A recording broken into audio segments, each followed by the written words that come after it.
তাহলে হ্যাঁ এই প্রেসক্রিপশনের ভিতরে যেভাবে ওষুধ লিখে দিয়েছি এইভাবে খান, পরে আবার সামনের সপ্তাহে এসে না। ঠিক আছে, আসসালামু আলাইকুম।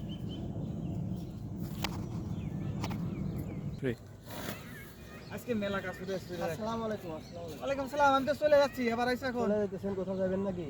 হ্যাঁ বলো কি কি। এই যে আপনি তো ওষুধ লিখে দিয়েছিলেন যেভাবে, যে কয়েক বেলা খাওয়া লাগবে, সবই তো খাইছি।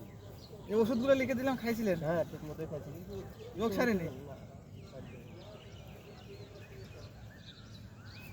ও কি এই প্রেসক্রিপশনের এই অবস্থা কে? যেভাবে লিখে দিয়েছিলেন 2 বেলা করে, এই যে এখানে একটা দিছিলেন, এখানে একটা, এখানে একটা, একটা করে করে খাইছি আমি। আপনার দিয়েছি আমি প্রেসক্রিপশন লিখে যে একটা ওষুধ 2 বেলা, একটা ওষুধ 3 বেলা। হ্যাঁ হ্যাঁ। আপনি ওষুধ খাবেন, আপনি ওষুধের প্রেসক্রিপশন খাইছেন কে? এই প্রেসক্রিপশন খেলে কি আছে, রোগ সারবো? আপনি তো ওষুধ খেয়ে এটা কোয়া দেন নাই, আমার আমার কোশ্চেন এই যে দিলাম, এটা খান না।